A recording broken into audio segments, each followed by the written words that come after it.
एकनाथराव, मी गाडीची व्यवस्था केलेली आहे. अहो कशाला? अहो कर्तव्य आहे माझं. चाल.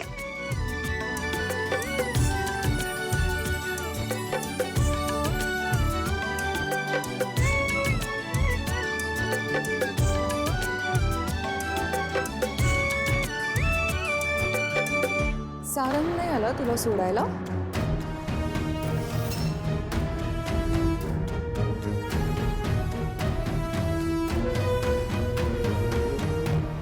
एकनाथराव, अहो फक्त काही दिवसांचा प्रश्न आहे. मला खात्री आहे सावली सारंगचं मन जिंकण्यात नक्की यशस्वी होईल.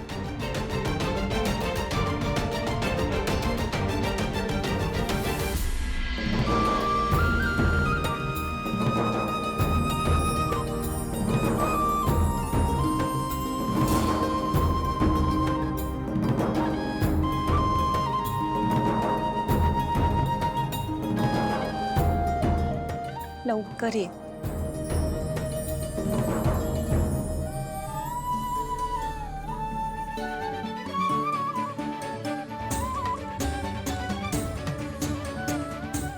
सौभाग्यवती भव.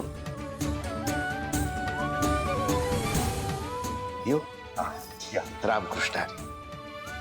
चल चल चल.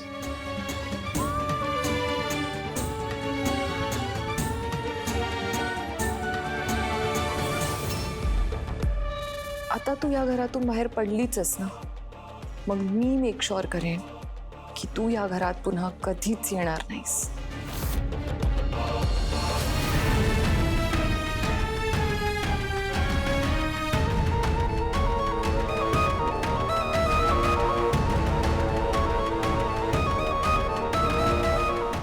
बाबा.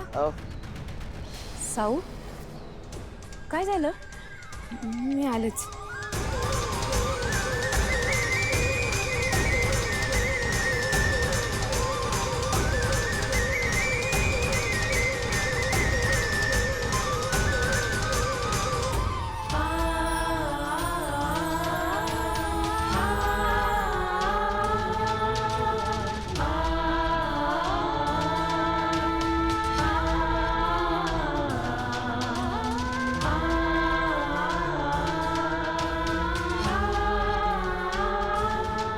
चला.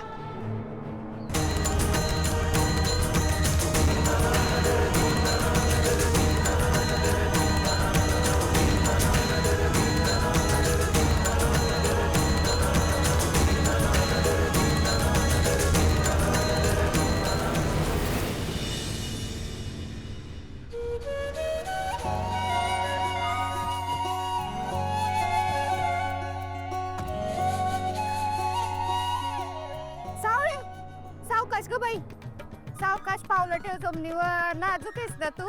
ये ये ये माहेरी आली ग माझी ननन. ये ग ये. थांबा, मी आलीच.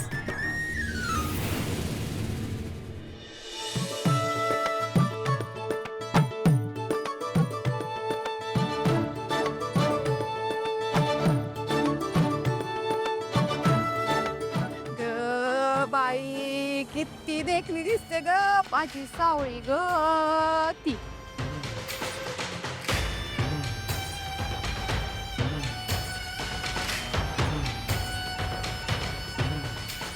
काही म्हणा, तुला कुणाची बी नजर नको लागायला बाई. तुझी स्वतःची बी नको. कसली गोड दिसतेस ग खरंच. सासूबाई जरा बरं. हे ग माझी लाडकी ननंती. ये वंच, या बरं या. बस बस शांता. माहेरी आली की नाही तू निवांत बस. सासरे बुवा, कशाला एवढं ओझं घेता तुम्ही? हा, कंबर बिंबर दुखली म्हणजे, पाय बी दुखले तर काय करायचं? बघू बरं काय काय दिलंय ते. हा, देने वाला जब भी देता देता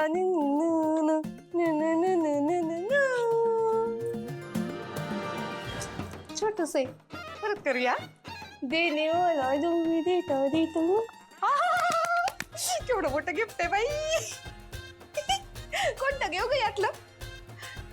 काऊ, तशी तर सगळे गिफ्ट माझीच आहे म्हणलं तरी हरकत नाही, आहे ना? एकानं तुझं भागणार आहे का बाई? सगळेच ठेव तू. डायलॉग घेतलाय सासूबाई, रोज लागणार हा तुमचा. आणि पहिल्यांदा ही जयंती तुमचं ऐकणार. जयंती, अगं हे सगळं सावलीसाठी दिले तिच्या सासरच्यांनी. हो का? अहो असं काय करता तुम्ही मला सांगा. ती मेंढळी मंडळी काय छोटी मोठी आहेत का? एवढे श्रीमंत लोक आहेत हो ते. आणि त्या श्रीमंत फॅमिलीची ही आपली श्रीमंत सून झाली हो. तिला काय करायचे अशा चिरकुट गोष्टी? हा, सगळं ना माझच आहे. तसं बी मी सावळीची लईच फेवरेट वहिनी आहे, हाय की नाही? हा, हॅशटॅग फेवरेट, हॅशटॅग ननंद भाऊचे, हॅशटॅग लव माय फॅमिली, हॅशटॅग तेरा है वो मेरा है. तुला एखादी गोष्ट हवी तर सांग बाई. नाही दिली तर दिली. कैसे कैसो को दिया है, ऐसे वैसो को दिया है, मुझको भी तो लिफ्ट करा दे. आता कळतंय सूर्य पश्चिमेकडून कसा उगवला ते. अप्पू बस, वहिनीला जे काही हवंय ते घेऊ दे. तुझ्या वहिनीच्या एका गोष्टीने कधी समाधान होतंय होय? अरे तिचं समाधान करायचं असेल ना तर आपल्याला स्वतःला गहाण ठेवावं लागल, नाही तर इकून तरी टाकावं लागल. असू दे दादा, तुला माहितीये ना तिचा स्वभाव. बरं आई, रात्रीच्या स्वयंपाकाचं काय करायचं सांग की, चल मी आवरते. बघते जाऊ. अगं माहेर वाशिने मी कुठं काम करायचं असतं वय? माहेराला आलेल्या पोरीने काय बी काम करायचं नसतं. अशी रीत आहे बाळे आपली. आई हा, आणि नाहीतर जावई बापू बोलतील माझ्या बायकोला कामाला लावलं म्हणून. होय ना. आणि मी येऊन पण जाऊ विचारतील माझ्या बायकोला घरी कामाला लावतं होय. तू नुसतं बसायचं. तू नुसतं बसायचं आणि मला समण्यांना नुसत्या ऑर्डरी सोडायच्या. तर तुला काय काय पाहिजे आम्ही लगेच आणून देऊ. काय रे आपू? बरोबर आहे अक्की. आता तू राजाची राणी हाय. मुजरा राणी साहेब मुजरा. मेंढळे घराण्याच्या राणी साहेब. आपणास काय काय हवे आहे ते आपण मला सांगावे. कारण खुद्द महाराजा सारंग मेहेंदळे हे या घराचे जावई आहेत. आणि तुला खुश ठेवणं ही आमची जबाबदारी आहे. मुजरा राणी साहेब. मोजरा, मोजरा, वा वा.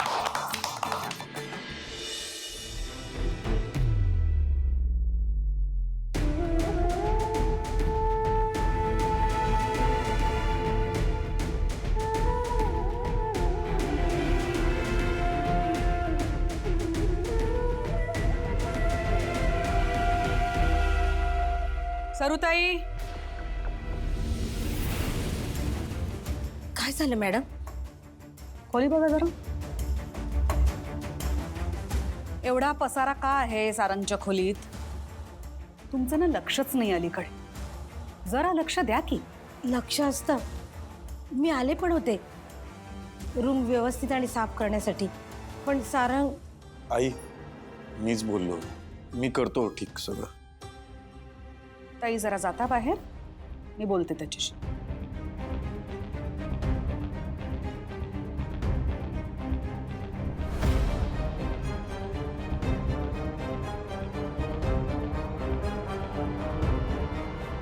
आई ऐक ना, मला खरंच भूक नाहीये.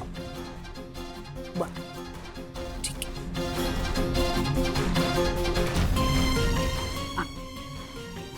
आई नको ना प्लीज.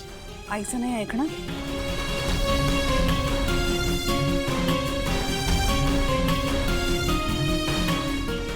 कालपासून अन्नाचा कण नाही गेलाय पोटात. त्रास होईल ना अशा ना. चल आका. मला कळतंय जे काही झालंय ते आपल्याला अजिबात मान्य नाहीये, पण म्हणून राग जेवणावर काढायचा नसतो, हो की नाही?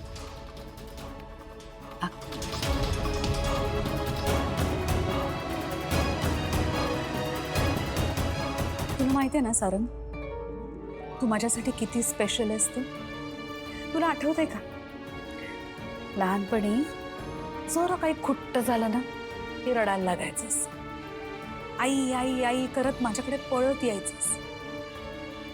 मला बिलगायचास आणि सतत रडायचास.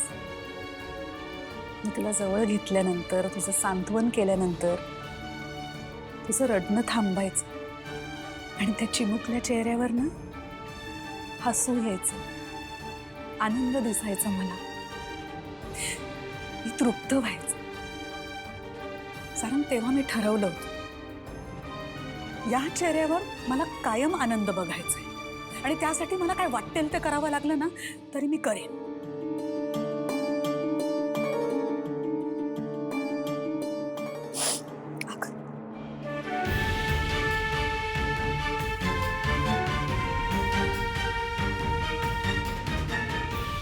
मला माहिती आहे आपल्याला वाटतं तेवढं आयुष्य सोपं नसतं.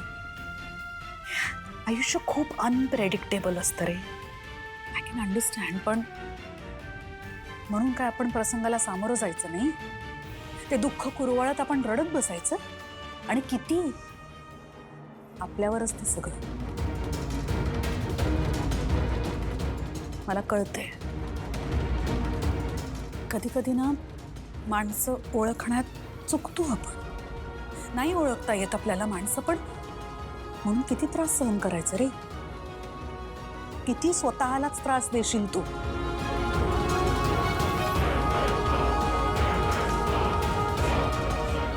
आई अस्मी, ना हेच तर सांगते ना इतका वेळ मी. माणसं ओळखायला शिक. माणसांची पारख असायला हवी तुला आता. आणि ती अस्मी खोटी होती. तिने तुला फसवलं, मला फसवलं, आपल्या अख्ख्या घराला तिने फसवलं. तू मनापासून प्रेम केलंस ना, पण तिने तुझ्या प्रेमाचा अपमान केला. तिच्यासाठी रडणार आहेस तू? तिच्यासाठी स्वतःला त्रास करून घेणार आहेस? आणि किती पासला.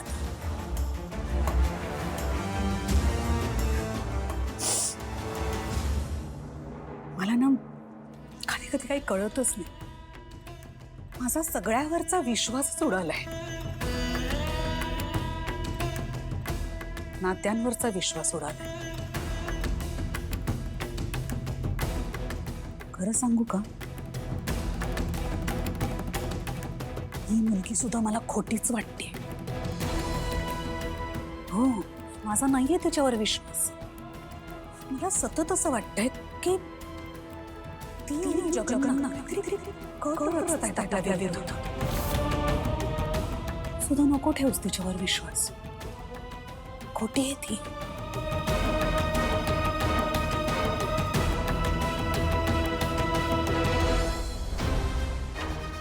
नाही रडायचं आपण आता.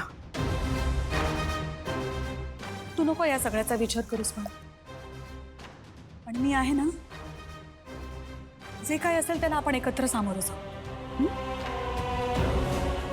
विश्वास ठेव माझ्यावर.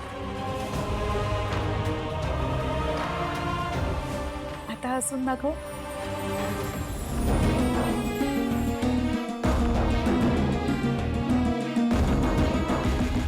तुझ्यासमोर प्रयत्न करेन मी आई, पण या सगळ्याचा किती त्रास होतोय तुला नाही सांगू शकत. पण आई, तुझ्यासाठी सारंग स्माइल करेल. फक्त तुला बरं वाटावं म्हणून सारंग त्याच्या चेहऱ्यावर हसू घेऊन फिरेल.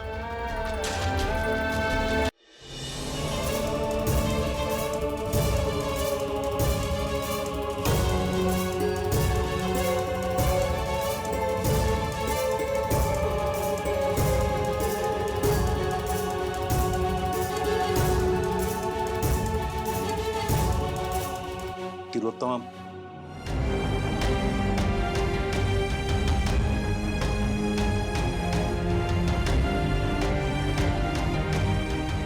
तुम्ही बघितलीत का सारंगची अवस्था काय झाली आहे ते? हं? त्या लहानपणीच्या प्रसंगातून आत्ता कुठे सावरत होता माझा सारंग? पुन्हा खोळ घातलात ना तुम्ही. तुमच्या एका निर्णयामुळे त्याला जर का त्रास झाला तर बघा माझ्याची गाठ आहे.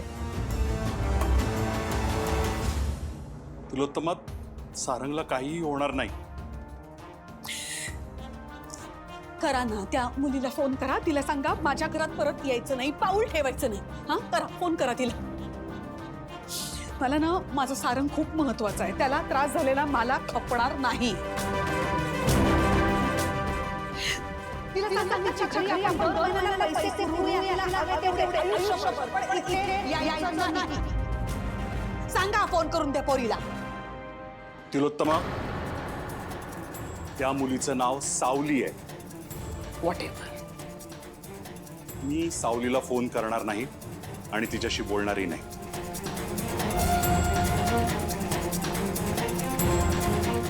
काय म्हणाला?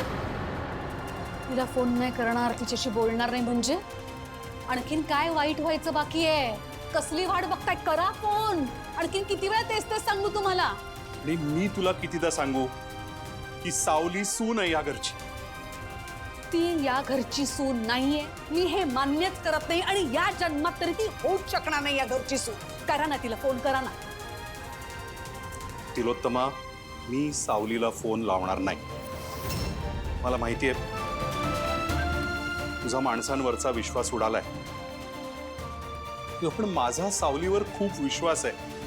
ती अशी मुलगी नाहीये. तू जरा सावलीच्या बाजूने विचार कर. कुठल्याही अँगलने विचार केला ना तरी सुद्धा तुमचं म्हणणं मला पटणं शक्यच नाहीये. कारण ती मुलगी योग्यच नाही. मग काय योग्य वाटतंय तुला तुझं हे असं वागणं? तिलोत्तमा, एवढ्या वर्षांमध्ये पहिल्यांदा असं होतंय की मला तुझं वागणं पटत नाहीये. आणि मला काय वाटतंय, तुला काय वाटतंय त्याला काही अर्थच नाही. कारण सारंग आणि सावली यांचं विधिवत लग्न झालंय. त्यामुळे सावली या घरची सून आहे. तिला या घरच्या सुनेचा मान आणि आदर मिळायलाच हवा. सगळे अधिकार मिळायला हवेत तिला या घरचे.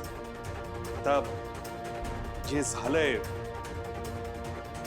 त्याला नशिबाचा कौल म्हणून आपण त्याचा स्वीकार करायला हवा. नाही. नशिबाचा कौल वगैरे अजिबात नाही. कारण तिलोत्तमा मेंदळेच्या घरची सून कोण होणार ते खुद्द तिलोत्तमा मेंदळेच ठरवणार. नशीब नाही ठरवणार. मुळात त्या मुलीला मी निवडलंच नाही ना. कळतंय का तुम्हाला? त्या मुलीला मी नाही निवडलंय. त्या जगन्नाथनी लादलंय आपल्या डोक्यावर तिला. मी तुम्हाला अजूनही सांगते, जगन्नाथच्या कारस्थानाचा ती मुलगी एक भाग आहे. निघून देते तुम्हाला. मला ती नको या घरात. तुम्ही ना खूप भोळे आहात आणि तुमच्या चांगुलपणाचा सगळेजण फायदा घेतात. तुमच्या समोर दोन शब्द गोड बोलले ना की तुम्ही पाघळता. खरं तर ह्याच स्वभावावर मी सुद्धा भाळले होते. पण आत्ता एक खरं सांगू, तुमचा हाच स्वभाव, हाच चांगुलपणा मला त्रास देतोय. तुला कितीही त्रास झाला ना तिलोत्तमा, तरी सावली सून आहे आपली. ती नाहीये सून आपली. किती वेळा तेच ते सांगू मी तुम्हाला.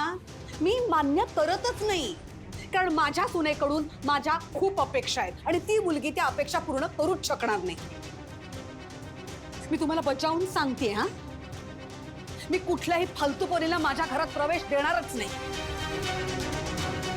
हे सगळं वैभव, हा डोलारा, ही संपत्ती, या प्रॉपर्ट्या, हे पैसे तुम्हाला आठवतंय ना आपण किती कष्टाने किती मेहनतीने जमा केले ते? का विसरलात तुम्ही?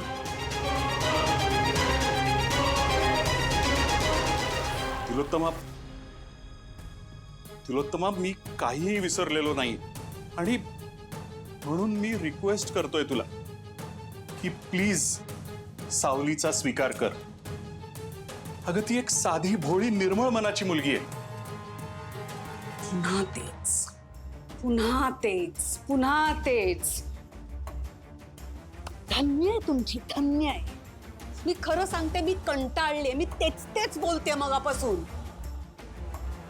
का एवढा का पुळकाय तिच्याबद्दल तुम्हाला? आणि असेल ना तर आणा. दे बघूया, आणा तिला या घरात आणा. बघूया कोण जिंकतंय ते. घेऊया ना परीक्षा, बघूया ना. तुमचा तिच्याबद्दलचा विश्वास जिंकतोय की माझा तिच्याबद्दलचा अविश्वास?